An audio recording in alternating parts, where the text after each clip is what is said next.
আরে 8 ঘন্টা পেরিয়ে গেল, বাটপার এখনো আসলো না। এই তুই বাটপার কাকে বললি? শোন, একটু পরে রবিনের সাথে আমার বিয়ে হলো না, ও তোর দুলাভাই হবে, মনে রাখিস। ভিতরে মনে হয় কেউ আছে। পুলিশ আসছে, পুলিশ। পুলিশ? তুই পালা এখান থেকে তাড়াতাড়ি, অনেক গাধা হব, তুই খাটের নিচে লুকিয়ে থাক। আর শোন, এই একদম মরা মানুষের মুখ থাকবি, আমি গিয়ে দরজা খুলছি। দরজা খুলতে দেরি করলেন কেন? আপনি কার সঙ্গে আসছেন? একা এসেছি পরনে বিয়ের শাড়ি কেন? স্যার, হানিমুনে আসছি। হানিমুনে আসছেন একা একা? আপনার কথায় তো আমি ভরসা পাইতেছি না। রুমটা ভালো করে তল্লাশি করো।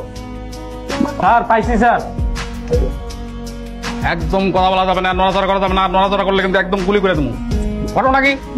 স্যার, আমরা তো বিয়ে করতে এসেছি। কাজে অফিস তো নিচে। স্যার, যে বিয়ে করবে সে এখন আসেনি তো, তাই আমরা অপেক্ষা করছিলাম। মানে আমার সামনে জ্যান্ত দুইজন পাত্র পাত্রী দাঁড়ায় আছে, আবার বলতেছে যে পাত্র এখনো আসতে দেরি করছে। আসলে স্যার, কোনো কথা হবে না, একদম কোনো কথা হবে না। এখন আপনার কাজে অফিসে যাবেন, বিল্ডিং এর নিচে কাজে অফিস, সেখানে যাবেন। আপনাদের দুজনের বিয়ে পড়ায় দিব, তারপর আপনাদের কাজ শেষ। কিন্তু স্যার, ওকে তো বিয়ে করা সম্ভব না স্যার। অসম্ভবকে সম্ভব করাই হচ্ছে পুলিশের কাজ, আর সেটা আমি করব। যদি আপনারা এই মুহূর্তে যদি কাজে অফিসে না যান, তাহলে থানায় যেতে হবে। থানায় গিয়ে দুইজনকে এমন ভাবে বাস ডলা দিব যে একদম সাইজ হয়ে যাবেন। কি থানায় যাবেন না কাজে অফিসে যাবেন? বিয়ে তো হয়ে গেছে, প্রায় ঘন্টা খানিক হয়ে গেছে। আপনার লেখালেখিতে এত সময় লাগতেছে কেন? এসে আমার 12টা বেজে গেছে, না আসলেই ভালো হতো। এত কথা কি? না না, এখানে সাইন দেন।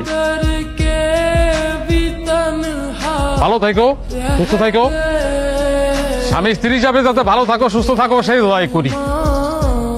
আর কোন ধরনের সমস্যা হলে সাথে সাথে আমার জানাবা। আসছে সব সমস্যা নিজে সৃষ্টি করে, এখন আসছে সমস্যা হলে জানাবা। ফাঁসি। এই শেষমেশ এই বান্ধবীকে বিয়ে করতে হলো। এই ন্যাকামি করিস না তো, কানের কাছে ঘ্যান ঘ্যান শুরু করে দিছে। আমি আছি রবিনের টেনশনে। আচ্ছা শান্ত, রবিনের কোনো বিপদ হয় নাই তো? বিপদ মানে মহা বিপদ হগর। আজকে যা কিছু হয়েছে এর জন্য আমি অভিশাপ দিব ওকে। শান্ত, তুই তো দেখি মহা খারাপ রে। আচ্ছা শোন, এসব কিছু বাদ দিয়ে চল তোর বাসায় যাই। আমার বাসায় মানে? আমার বাসায় তোর কি কাজ? আমার বাসায় তোর কোনো কাজ নেই। ও মা, বিয়ে করলি আমাকে, এখন বউ নিয়ে বাসায় যাবি না? বিয়ে করেছি মানে এটা কি কোনো বিয়ে? আর তোকে বিয়ে করছি তাই বলে কি আমার বাসায় নিয়ে যেতে হবে তোকে? দেখ ভাই, বিয়েটা কিন্তু আমি আমার নিজের ইচ্ছায় করিনি, তুই জোর করেছিস তাই আমি করেছি। দেখ, আজকের পরে এগুলো সব ভুলে যা, আর যত কাগজপত্র আছে সব আমি ছিঁড়ে ফেলবো। কিন্তু আমি বাসায় যাব কিভাবে? আমি তো বাসা থেকে আসার সময় একটা চিঠি লিখে এসেছি যে আমি আমার প্রেমিককে বিয়ে করতে যাচ্ছি, বাবা আমায় মাফ করে দিও। বাবা তো মনে হয় এতক্ষণে সেই চিঠি পড়েও ফেলেছে। সর্বনাশ, বাবা ফোন দিয়েছে। হ্যাঁ বাবা। ফিরে কই তুই? বাবা আমি তো জানি তো, বিয়ে কি হয়ে গেছে না এখনো বাকি আছে? হয়ে গেছে। যা হবার হয়ে গেছে, জামাকে নিয়ে বাসায়, আর মানুষের কাছে জানাজানি হবার আগে বাসায় ফিরে আয়। ওকে নিয়ে আসবো তো তুই তো চিঠিতে লিখে গেছিস যে ওকে ছাড়া তুই বাঁচবি না, এখন তুই ওকে ছাড়া আসতে চাস? আচ্ছা বাবা ঠিক আছে, আমরা আসছি। তোকে নিয়ে যেতে বলেছে। আমাকে বাসা নিয়ে যেতে বলছে মানে? আমি বাসা যে কি করবো? তুই তোর বয়ফ্রেন্ডকে নিয়ে যা। বয়ফ্রেন্ড পাবো কই এখন? বিয়ে তো আমার তোর সাথে হয়েছে।